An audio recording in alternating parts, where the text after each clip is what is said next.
My husband did not raise his voice when he told me he wanted a divorce. That detail mattered more than I understood at the time. We were sitting at the kitchen table late at night, paperwork spread between U.S. school forms, restaurant invoices, a half-empty mug of tea gone cold. The house was quiet in the particular way it gets when children are asleep and adulthood finally has room to speak.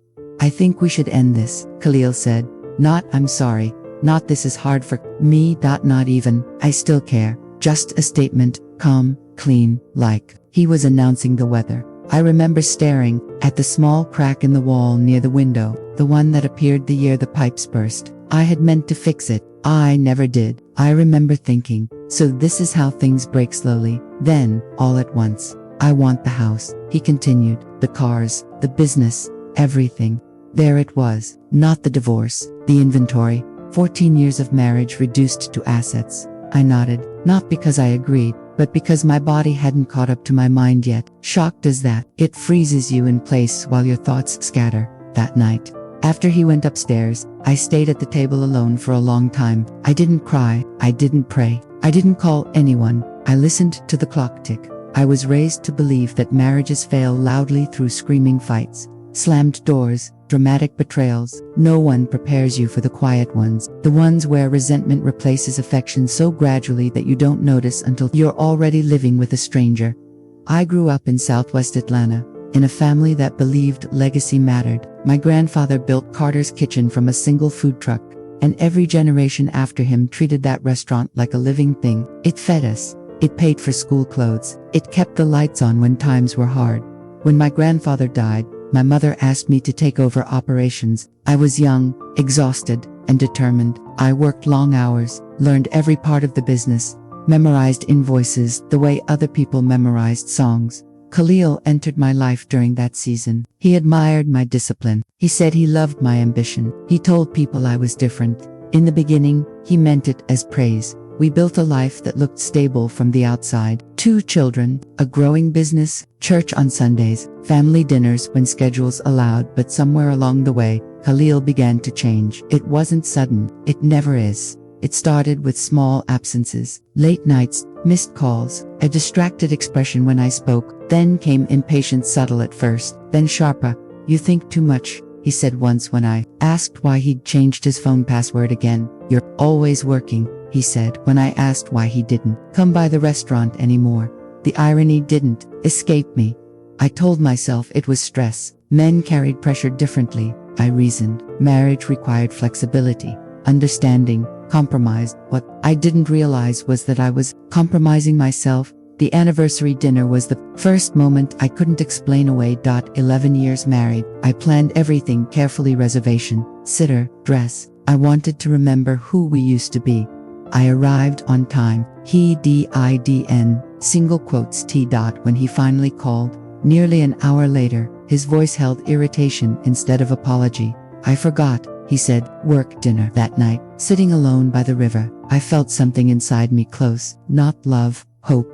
3 weeks later, my best friend Jasmine told me she'd seen Khalil with another woman, not at work, not in passing, on a date. I listened without interrupting. When she finished, I thanked her. I didn't confront him, I didn't accuse, I didn't cry. I started watching. Watching is exhausting in a way people don't talk about. It requires silence, patience, the ability to hold knowledge without reacting to it. I noticed patterns, repeated charges that didn't make sense, business expenses that didn't align with operational needs, transfers small enough to avoid alarms but frequent enough to matter. I told myself I was protecting the business. Eventually, I admitted I was protecting myself. That's when I hired Omar. Omar did not rush. That mattered. He explained his process in detail. Surveillance, financial analysis, time. Truth reveals itself slowly, he said. Fast answers are usually incomplete ones.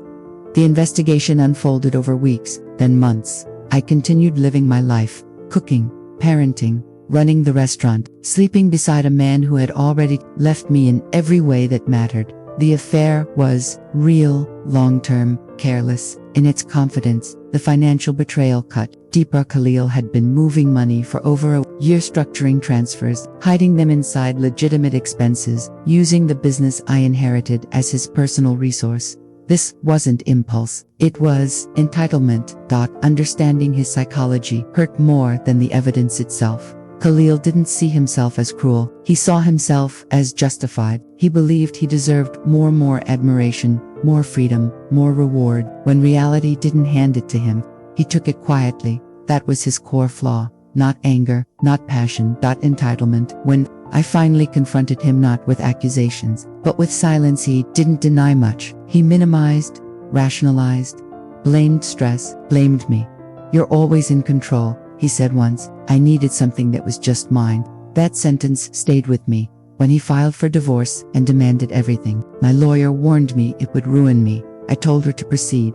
Khalil mistook compliance for weakness. He mistook patience for surrender. The legal process was long, methodical, quiet.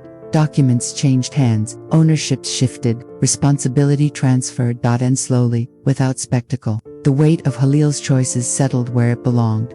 The aftermath was not a single moment. It was a season, months of repairing trust with vendors, of reassuring staff, of answering children's questions carefully. Ayana withdrew for a while. She watched everything. Zaire needed structure, predictability. I learned how to grieve a marriage without poisoning my children's view of love. I learned that rebuilding isn't dramatic. It's repetitive, boring, necessary. Carter's kitchen survived. Then it steadied. Then it grew again, not because of revenge, but because of intention. Khalil faded from my daily thoughts, not because he disappeared, but because I no longer centered my identity around the damage he caused. I changed. I stopped confusing endurance with love. I stopped shrinking to preserve peace. I stopped explaining my boundaries. Some losses are loud, others free you quietly. This was the quiet kind. And if this story touched something inside you, then stay with Whispers of May. God bless.